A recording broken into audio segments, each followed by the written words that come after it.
ይህ የሐሳብ ገበያ ነው። የተወደዳችሁና የተከበራችሁ በመላው ዓለም የምትገኙ የአድማስ ኢንተርቴይንመንት ተከታታዮች የሐሳብ ገበያ በአድማስ ኢንተርቴይንመንት የሚቀርብ የተለየ ዝግጅት ነው። ጠንከር ያለው ሐሳቦችን ይዘው የሚመጡ ግን ደግሞ በተለያየ ፈርጅና በተለያየ መልክ ያሉ ሐሳቦችን የምናስተናግድበት መድረክ ነው። አዘጋጅ ነቢዩ ተፈራ።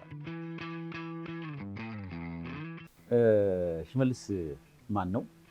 መጀመሪያ እስቲ ስለ ሽመልስ ማንነት ባጭሩ ንገረንና ከዛ ወደ ጉዳያችን እንገባለን። ሽመልስ ሰው ነው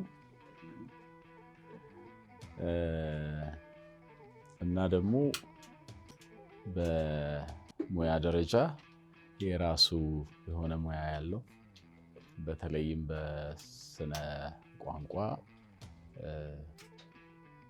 መጠነኛም ቢሆን ትምህርት ያለው በልዩ ልዩ ደግሞ ስራዎች እንደዚህ የራሱንም ጭምር ስራዎች እየሰራ ያለ ባለሙያ ነው። ሰውና ባለሙያ ብልህ ይመልስ ሲሆን ሰው ማለት ምን ማለት ነው? ሰው ነው ስትል ምንድነው መነሻ ምክንያት? ሁላችንም ሰው ነን ብዬ ነው እዚህ ጋር ያለን እኮ። ምንድነው እኮ አልከኝ፣ ማን ነው አላልከኝም። ስለዚህ ለምንድነው ሰውነቴ ነው። ሰው ማለት እንግዲህ ያው በሰውነቱ በተፈጥሮ ሰው ምንም ልዩ እንትና ትርጉም መስጠት አያስፈልገውም ይመስለኛል። ግን ዋናው ነገር ሰው ሆኖ ሳለ ምን እንደሚሰራ የሚያውቅ ህይወቱን በተፈለገው አቅጣጫ ወይም የመጣሁበት ህይወት ወይ የተሰጠኝ ህይወት ለምክንያት ነው ብሎ የሚያስብ፣ ስለዚህ ያንን ምክንያት በተቻለ መጠን በአቅሙ በፈቀደው ፈልጎ ማግኘት የህይወትን ትርጉም ማግኘትና በዛ መሰረት ህይወትን መኖር።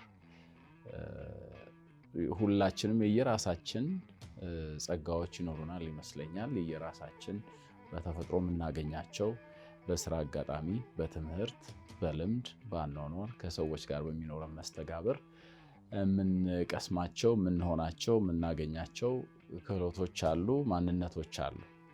ስለዚህ የነዛ ማንነቶች፣ የነዛ ልምዶች፣ የነዛ ተጋላጭነቶች ሁሉ እንግዲህ ድምር ውጤት ነው አንድን ሰው ልዩ ሰው የሚያደርገው ለራሱ ማለት ነው። ምክንያቱም ሁላችንም የተለያየ ዳራ ስላለን፣ የተለያየ አመጣጥ ስላለን፣ የተለያየ ልምድ፣ የተለያየ የትምህርት ደረጃ፣ የተለያየ ያስተዳደግና ያኗኗር ሁኔታ ስላለን እነዚያ ሁላ እንደ ኬሚስትሪ ተቀምመው አንድን ማንነት ይፈጥራሉ። ስለዚህ በዛ ውስጥ እኔም በራሴ ልምድና በራሴ ህይወት አንድ ማንነት ያለኝ ሰው ነኝ ማለት ነው። በተሰጠኝ ልክ ኖሬያለሁ ብለህ ታስባለህ? ወይም ደግሞ አላስብም። የመጣሁበትን ያህል ማድረግ የሚገባኝን አድርጌያለሁ ብለህ ታምናለህ? አላምንም። ለዚያም ነው ሁልጊዜም የተሻለ ነገር እንዲኖርህ ተስፋን እኮ በውስጥህ መሰነቅ የምትችለው ነገር በናፍቆት የምትጠብቀው የመጣሁበት የተሰጠኝ ጸጋ ገና ሙሉን አውጥቼው ተጠቅሜው ወይም ደግሞ ለሌሎችም መኖር ካለብኝ ኖሬ አበቃሁ ብለህ አይደለም። ነገን ስታስብ፣ ነገን ተስፋ ስታደርግ ያለህን ምንድን ነው ያለኝ፣ ምን መስራት እችላለሁ፣ በዚያ መሰረት ባለኝ አቅም ሁሉ መስራት የምችለውን ነገር ሰርቻለሁ ብለህ ስትጠይቅ ለራስ የምታገኘው መልስ ይኖራል። ለእኔ የማገኘው ያገኘሁት መልስ ግን ገና በጣም በጣም ብዙ ነገር መስራት እንደምችልና በተሰጠኝና በምችለው ልክ መኖር ያልጀመርኩ እንደሆነ ነው የሚሰማኝ። በ30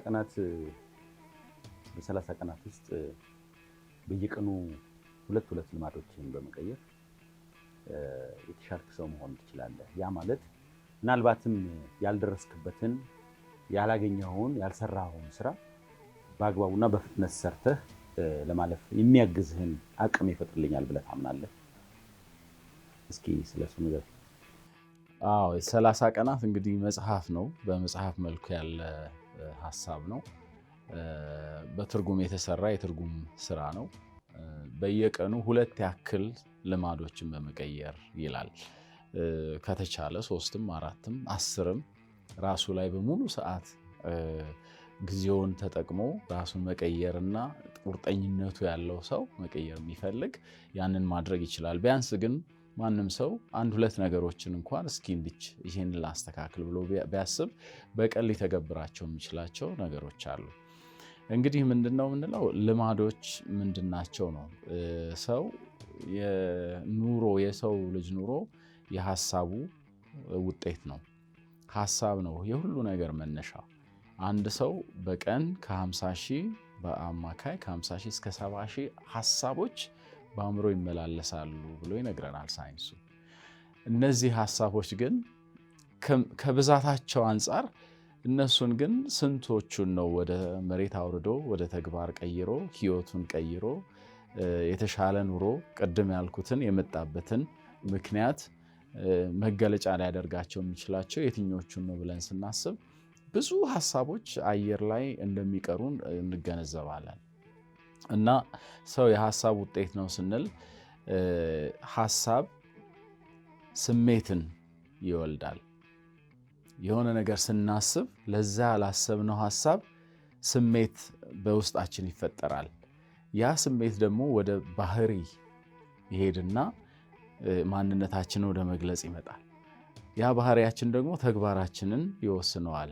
ከዚያ ተነስተን የምንሰራቸውን ነገሮች እንወስናለን። ስለዚህ የምንሰራቸው ነገሮች ህይወታችን ነው ማለት ነው። እና ሐሳብ በባህሪ ውስጥ በልማድ ውስጥ ሄዶ በባህሪ ውስጥ አልፎ በእኛነታችን ውስጥ አልፎ ህይወት ከሆነ ደጋግመን የምናስበው ነገር በልምድም ቢሆን በተደጋጋሚ የምናስበው ነገር ህይወታችንን መጨረሻ ውጤቱን የሚያሳይ የሚያመላክት ነው ማለት ነው። አንድ ሰው ሳይንሱ ምን ይላል? አንድ ሰው በአማካይ አንድን ባህሪ የማይፈልገውን ባህሪ ለመቀየር ወይ ደግሞ አዲስ ባህሪ አምጥቶ የራሱ አድርጎ ማቆየት ከፈለገ ከ3 ሳምንት እስከ 4 ሳምንት ባለ ጊዜ ውስጥ ደጋግሞ ያንን የሚፈልገውን ባህሪ ደጋግሞ ቢሰራው ቢተገብረው ያ ባህሪ መጨረሻ ላይ የራሱ ሆኖ በቃ እያሰበውም ሳይሆን ሳያስበው እየተገበረው የሚኖር ህይወቱን የሚወስን ባህሪ ይሆናል ማለት ነው። እና ብዙዎቻችን ተነስተን መጠየቅ ያለብን ነገር ያለ ይመስለኛል። ማን ነኝ? ቅድም ከማንነታችን ካነሳው ጥያቄ እኔ ማን ነኝ? እዚህ ምንድነው የምሰራው? ዓለም ላይ ለዓለምስ ምን ፋይዳ አለኝና ነው ዓለም እኔን ይዛኝ ቁጭ የምትለው? በህይወቴ ውስጥ ምን ማድረግ አለብኝ? አቅሜስ ምን ያህል ነው? ልምዴ ምን ያህል ነው? ትምህርቴ ምን ያህል ነው? ሐሳቤስ ምን ያህል የሰፋ ነው?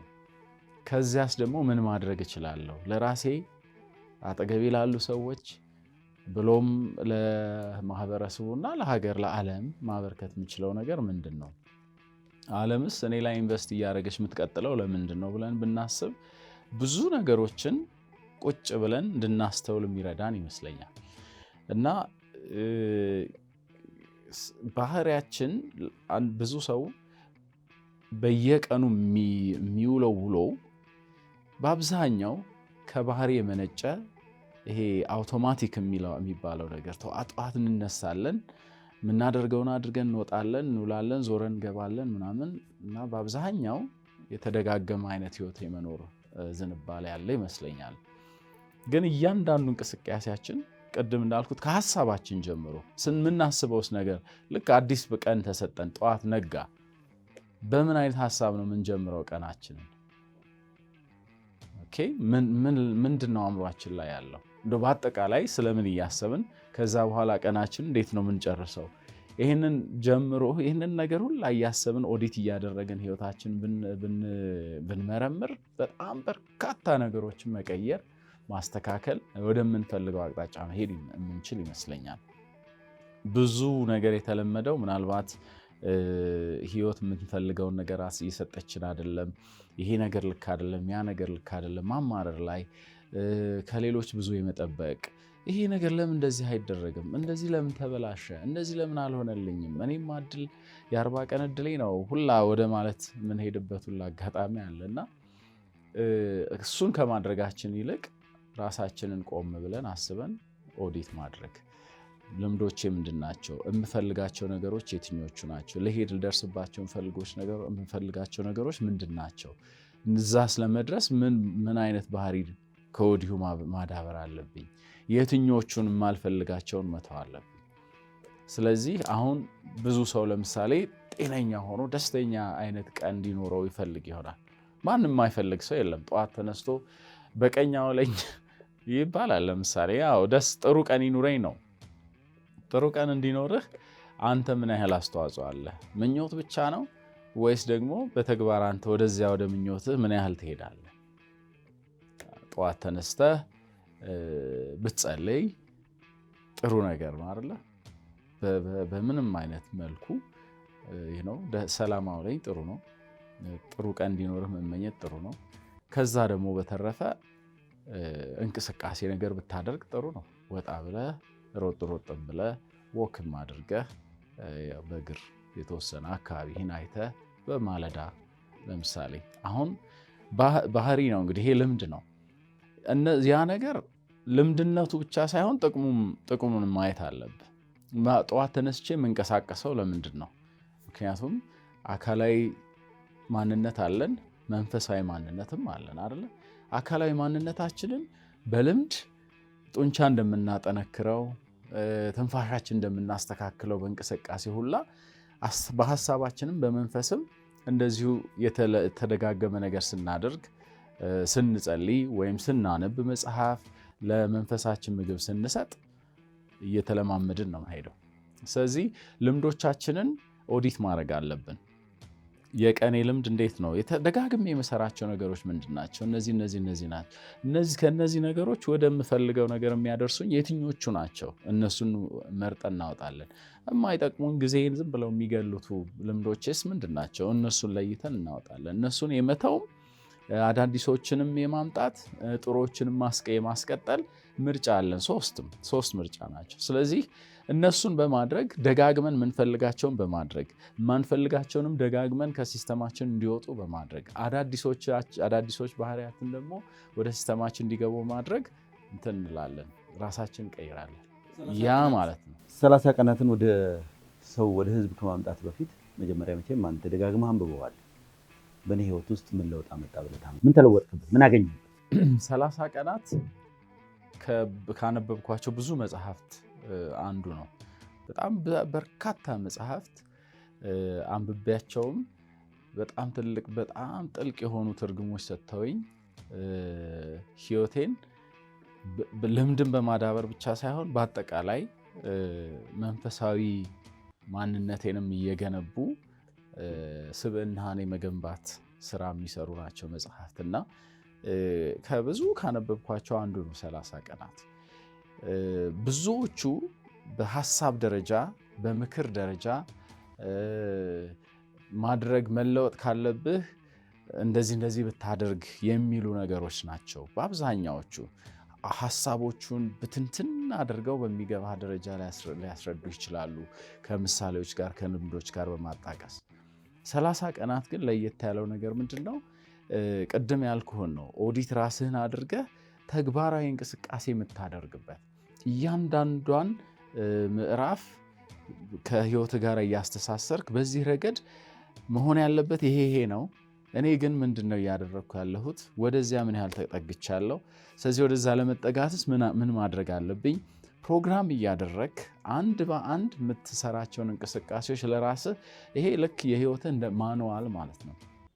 ስለዚህ እያንዳንዱ ምዕራፍ መጨረሻ ላይ ባዶ ቦታዎች አሉ። እነሱን እኔ ሳነብ መጀመሪያ ላይ እንደሱ እያደረግኩ ነው የመጣሁት። ለእያንዳንዱ ምዕራፍ ላይ በተቀመጠው ሐሳብ መሰረት ራሴን ጠይቃለሁ። እኔ የት ጋ ነኝ? በዚህ ረገድ ምን ያህል ልምዴ ምን ያህል የዳበረ ነው? ምን ገና ይቀረኛል ምናምን ብዬ እያሰብኩ ስለሆነ ኖት እያያዝኩኝ እያንዳንዱን ሳነብ ማለት ነው ማስታወሻ እያያዝኩ ማቀድ ያለብኝም ነገር ካለ የማቅዳቸውን ነገሮች በዝርዝር እያስቀመጥኩኝ ነው ያነበብኩት። ይሄ መጽሐፍ ልክ ስጨርሰው ይሄን ነገር እኔ ለራሴ ይሄን ያህል ገብቶኝ ይሄን ያህል ሰራሁበት። ያው ኦሪጂናል ወይ ዋናው መጽሐፍ እንግሊዝኛ ነው። ስለዚህ በዛው ነው ባነበብኩበት ቋንቋ ነው እንትን እያደረኩ የመጣው። ስጨርሰው ግን እኔ የጋን መብራት ከመሆን ምናልባት ብዙ ሰዎች አንብበውት ሊሆን ይችላል። ብዙ ሰዎች እንደኔ ወይም ከኔም በተሻለ እየተገበሩት ሊሆኑ ይችላል። ግን በጣም ብዙዎቻችን ደግሞ ሐሳቡ ያልደረሰን ሰዎች ልኖር እንችላለን። ስለዚህ እኔ ማንነት ምንድነኝ ብዬ ስጠይቅ ራሴ ብቻ ሳይሆን ለሌላው መኖር ብችል ደስ ይለኛል።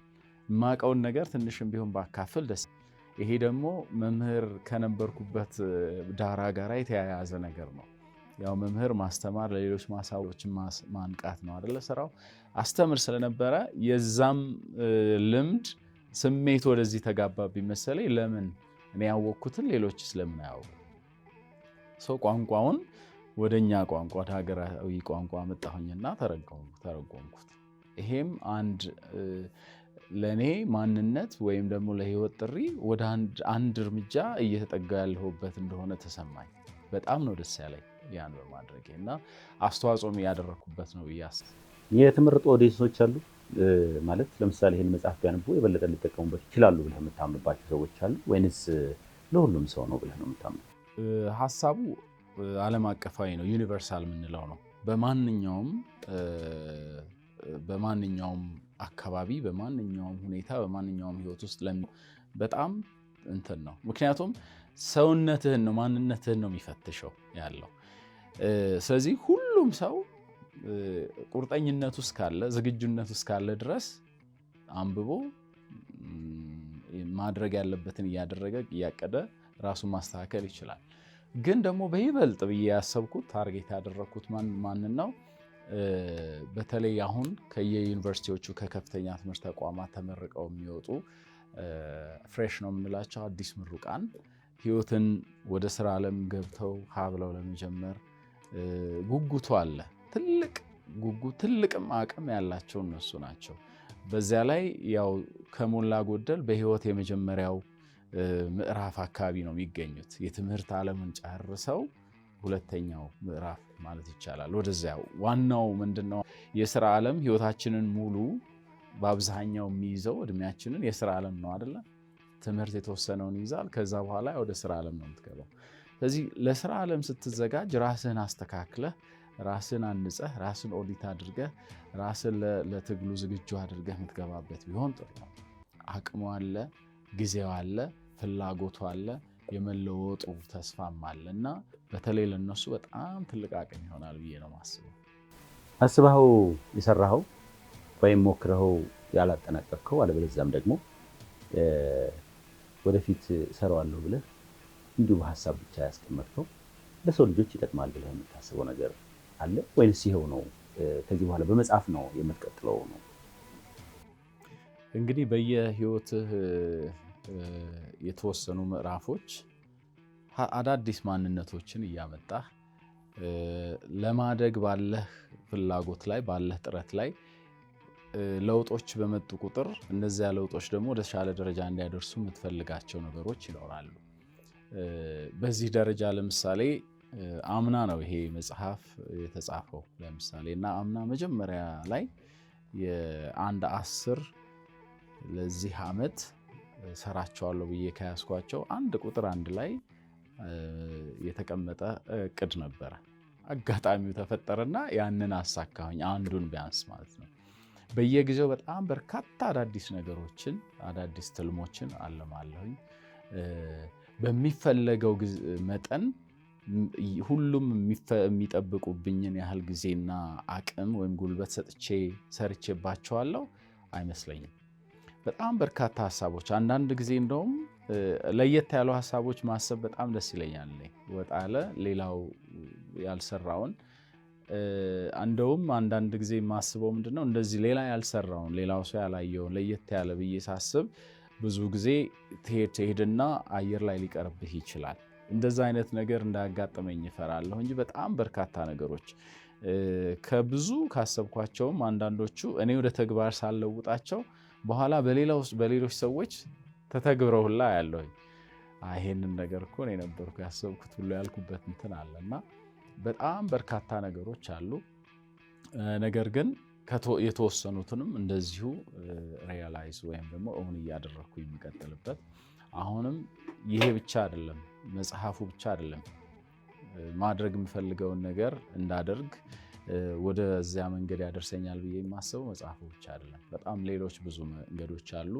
እርግጥ መንገድህን ስትቀይስ ባለህ ልምድና እውቀት ባለህ ትምህርት መጠን ስለሆነ እኔ ባለኝ ልምድና ባለኝ ዕውቀት ባለኝ ተጋላጭነት ያሰብኳቸው በጣም በርካታ ነገሮች ዓለም የሰጠችኝን ያህል እኔ መልሼ አልሰጠኋትም ብለኝ አልፈልግም እዳይን አልከፈልኩም የሚል ሀሳብ ያለው በቀጥታ ይሄን ባይሆን እንደዛ አይነት ነገር ይላልና ቃል ግባለን ብትባል አሁን እዚህ ጋር ሰው በጣም ብዙ ሰው ተሰብስቦ እያየህ ነው እያወራ ያለው ብለን እናስብና ቃል ግባለን እስቲ ምንድነው በፍጥነት ምክንያቱም 30 ቀናት የህይወት መርህ ነው ሰዎች ጊዜያቸውን በአግባቡ እንዲጠቀሙበት በተለካ በተመዘነ ሁኔታ ህይወታቸውን በየቀኑ እያስተካከሉ ምክንያቱም ህይወት እንደ በጡብ እንደሚገነባ ህንጻ ቤት ነው በየቀኑ የምትሰራው መስራት ካልቻልክ አንድ ቀን ወዝፈህ የምትሰራው ወይንም የምታስተካክለው የምታመጣው ለውጥ አይደለም ስኬትም ጉዞ እንጂ በአንድ ቀን በሆነ አጋጣሚ የምትደርስበት ነገርም አይደለም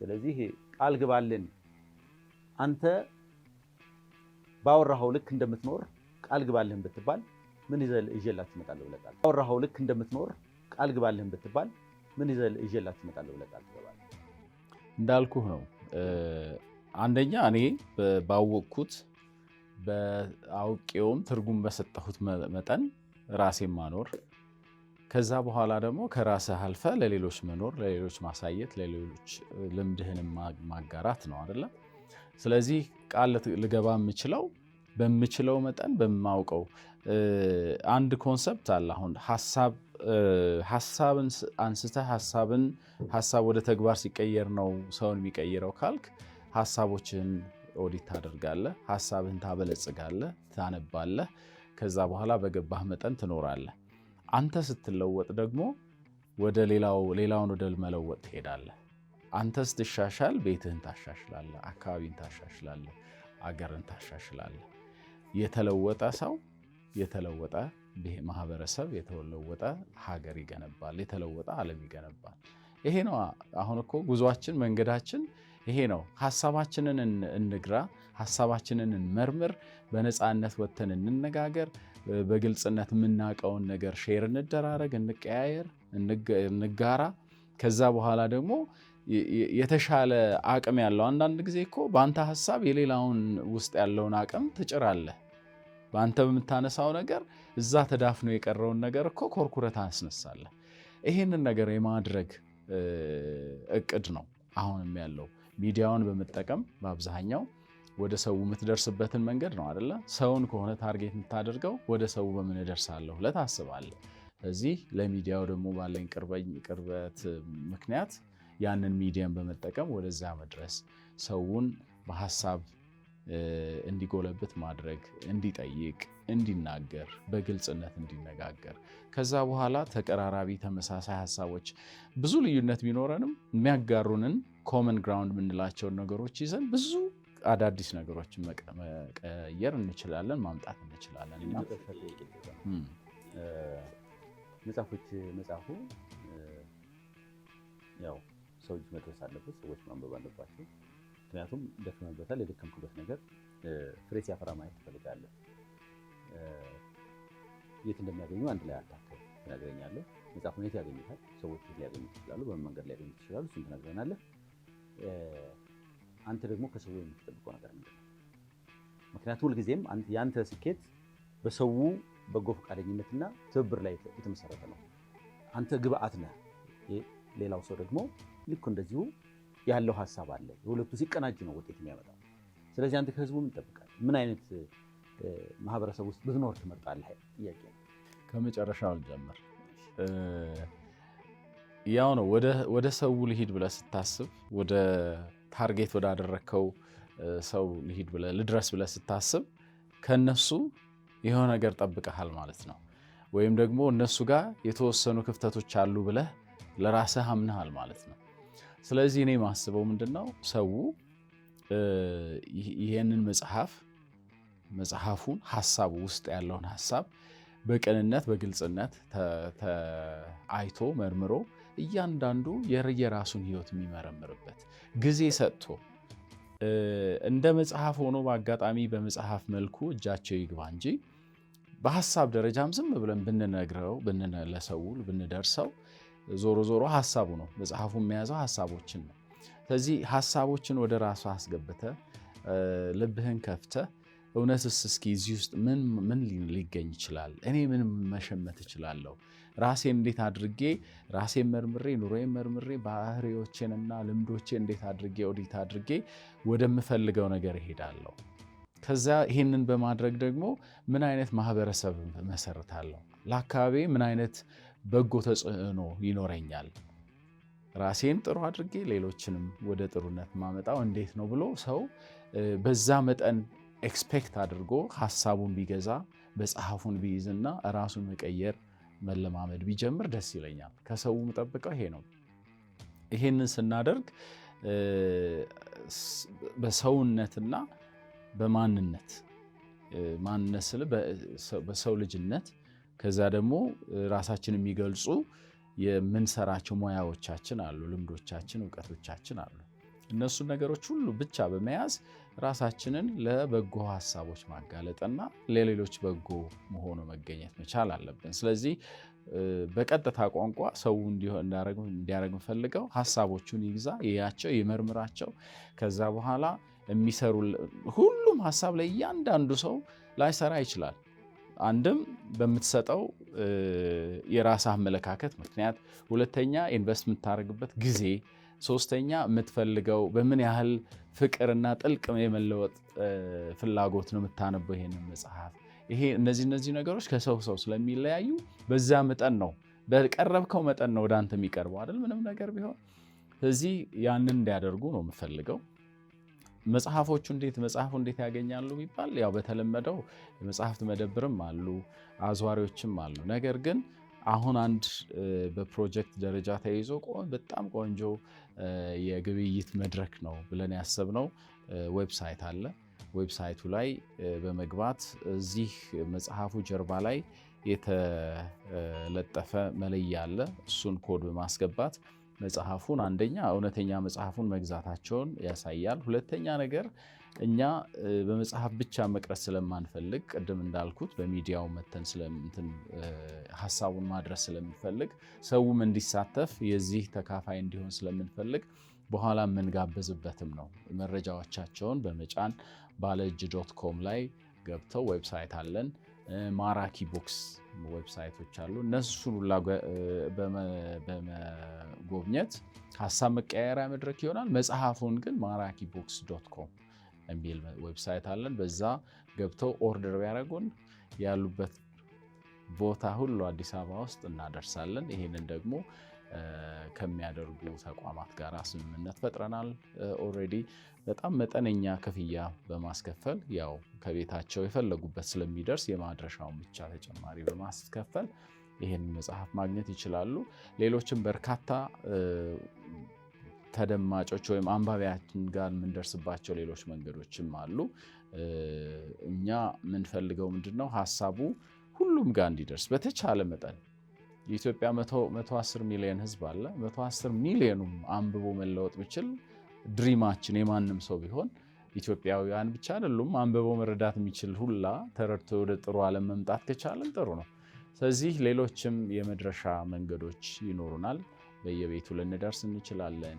በየሚሰሩበት ተቋማት ልንሄድ እንችላለን። ሰፊ የመድረሻ መረቦችን አዘጋጅተናል። በዛም ይጠብቁናል። እንግዲህ በየማስታወቂያ ይሄንን በተገኘው አጋጣሚ ሁሉ እናሳውቅ ይሆናል።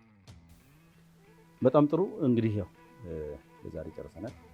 ዝርዝር ነገሮችን እንደገና ወደ መጽሐፉ ውስጥ በመግባት ደግሞ እያንዳንዱን አንጓ መዘን በዝርዝር የምንነጋገርበት በሰዎችም ላይ ደግሞ በሌሎች ሰዎችም ላይ ያሳደረው ተጽዕኖ ካለ እሱንም የምንመረምርበት ሌላ ጊዜ ይኖረናል። ለዛሬው ግን በጣም እናመሰግናለን።